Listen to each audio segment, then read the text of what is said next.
about Angie's Cure, which you guys must be very passionate for this project because you guys are part of the producing, co-writers, Corey directing, and for you, Lanett, you're starring in the film. So please share each one of you the passion for this project. I mean, the subject matter is what got us.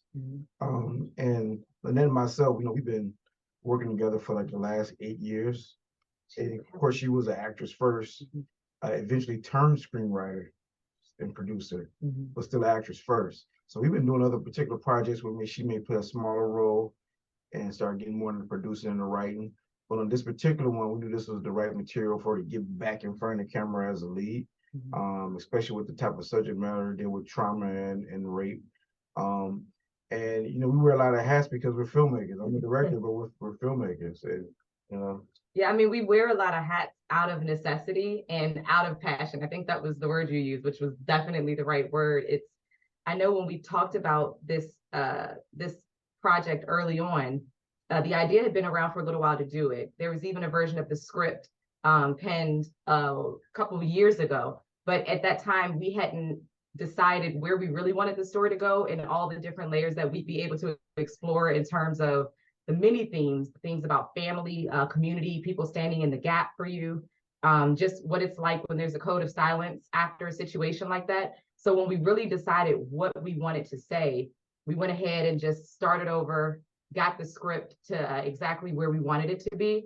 And we became more passionate because as we spoke to people about the project and what we were looking to do, so many stories, friends that are close that I didn't even know certain things had happened to, guys, girls, people started pouring out, kind of what their experiences had been around this topic. And it started to hit home, like we really have to do this. We really have to do this, and we have to do it well. And we want to make sure that we're paying attention to the details, and we want to make sure we have something to say while entertaining, so going on a full circle journey and showing what a 10-year jump of a span in womanhood can be like after a traumatic incident, such as rape. And so, of course, we were really passionate. So we were like, we fought to get the talent that, we really thought would help justify the story. And Phaedra Harris is our casting director. She did a great job with that for us. We worked with a team who was like, no, the light needs to be just so, it needs to be just like. So when you have that many people that are as passionate, it makes everybody a part, and it makes everybody want to, tell the story the way that you see it, the way that now they're buying into the world. So yeah, we wear a lot of hats because we had to, and then you build a village around you that can help you support those hats. How was it to film that shot? That kind of makes the whole plot, right? Yeah. How do you come up with the idea of revealing too much? You don't need to, because we obviously know what it is, what happened. Corey, can you elaborate a little bit on that? You mean in terms of giving up the plot too soon? How do we keep from keeping the plot out? It's amazing. We think sometimes that we're keeping it. Sometimes people figure it out, and sometimes we assume that they know. But then when we did our first big test screening, when we realized what the plot twist was, it was like a big roar in the audience, like they didn't know it was coming. So, there's always a delicate balance between giving up too much of the plot, but still keeping it interesting to get people to suck people in. So I'm not sure if we accomplished that or not. I'll figure it out at the premiere with this new audience. But we definitely tried to kind of hide the kind of plot twist in it.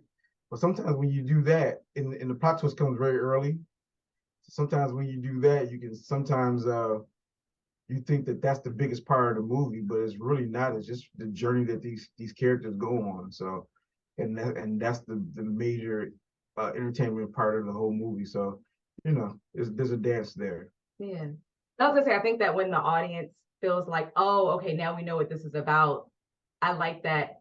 I think that maybe they don't yet. And so there's definitely a tone twist in the movie that completely, and that was done by design. We wanted to kind of bring you in and settle you into this world, thinking everything is going to be roses, Yeah. and then turn over on his head, and start a whole new journey in the story. So I think we did that. You did. I was not expecting it either, so I was like, okay, awesome. This is different, but it was definitely a good surprise.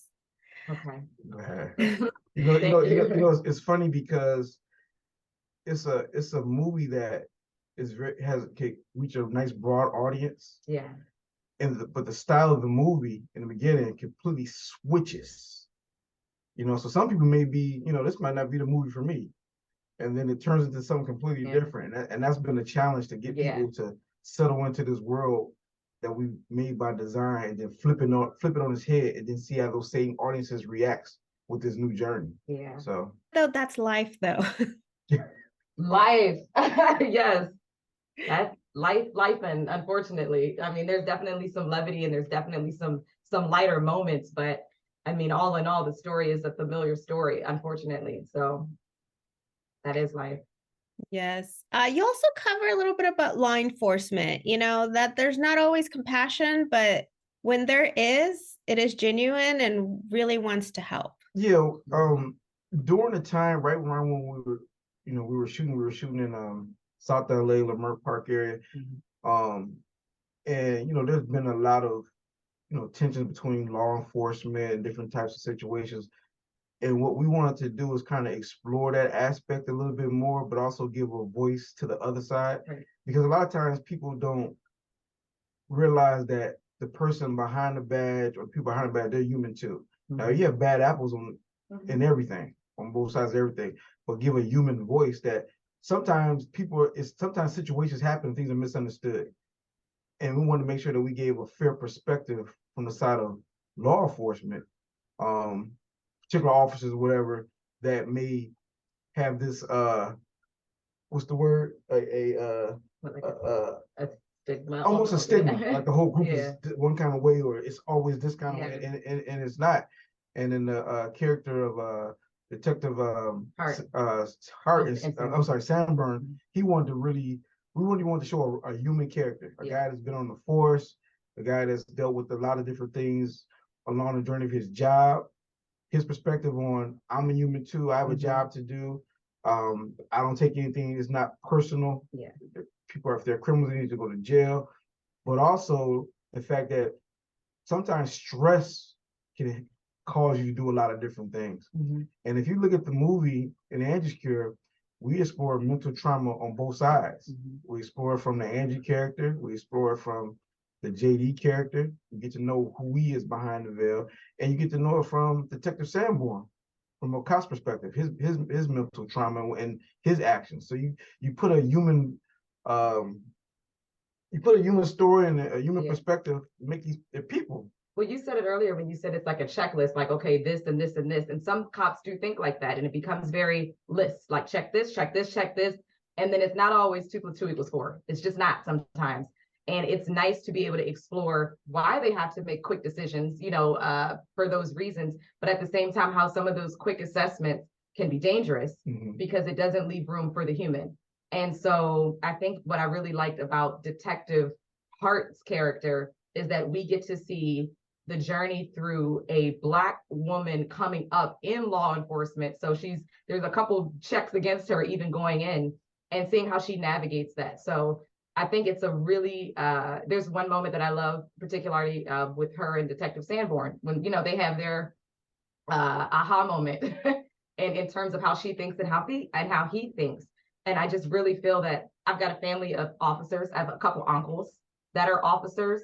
I feel strongly about the fact that a lot of officers, my uncles included, they could tell you the same thing. There's certain cops that try to push this mentality, the checklist mentality, but then there are the good cops that say, and they challenge those cops. And we wanted to make sure we highlight both, because it's not all cops are good and it's not all cops are bad, but to be able to show the why even. There was also the relationship with the mother-daughter. Yeah. That was sister. Yeah, the sister. It's kind of weird because you have a dynamic between a mother who had a child at a young age. We didn't explore what happened to the father, but they ended up breaking up. But she had her at such a young age that she almost looks at her like she's her sister. Yeah. And her daughter, in her mind, she feels like I'm a great mom because I sacrificed everything to raise you. I gave up my dreams. But then she inadvertently takes it out on her daughter at the same time. And it was so funny. Denise Boutte, who plays Denise, the mother, when we were first getting on set, we were still trying to find her voice in the character. Yeah. Because she was trying to figure out how to approach it. And we're having because she's nothing like that. She's a great mom. She's such sweet. So yeah. and so what I said to her was, one direction I gave her was, look at her like she's your sister. When she got that direction from me, her whole perspective on the character changed and her whole approach changed, and she nailed it and she got right in. And all those different things, those different nuances and approaches to some of the dialogue, all that completely changed it, and she nailed it. Because there's one thing for a mother or a father to interact with a child was nothing when you look at them like they're your equal or your sibling. Yeah. Right. I've got quite a few friends. I mean, I think most people know somebody, that's right out of high school or during high school, or, they end up deciding to keep a child that they weren't planning.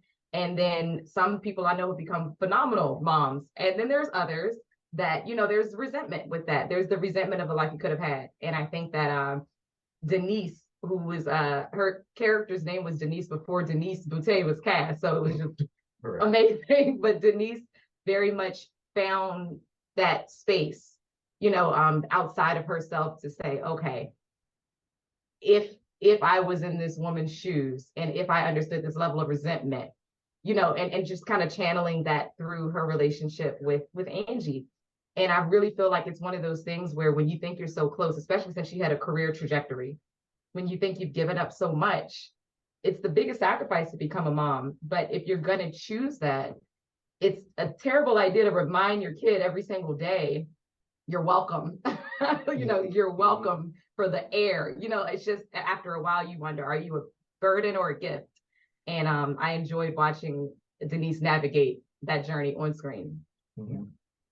I love Angie didn't enjoy it, but I did. Yeah. I loved that development. But anyway, please invite people to come for the premiere that's coming on the 27th. Yes, you guys, you have to come. It is going to be a wild ride. We're sitting here trying so hard not to give away major plot points, but it is a thrill ride. There's a lot of drama, but there's a lot of heart. There's action. I mean, there's a lot that happens in this movie that you'll be able to connect to at least one person on the screen and say, I'm either that person or, oh my God, I know that person. And we'd love to have you in the audience. We'd love to share that experience with you and talk to you afterwards.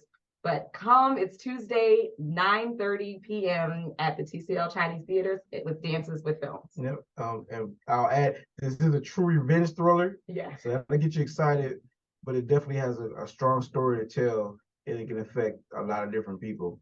And we're very proud of the work we did, and we'd love to have you guys come out and take a look and give us your thoughts. And come meet our cast. We're going to be there. Yeah. Well, it's definitely a kick-ass thriller because there is some kick-assing.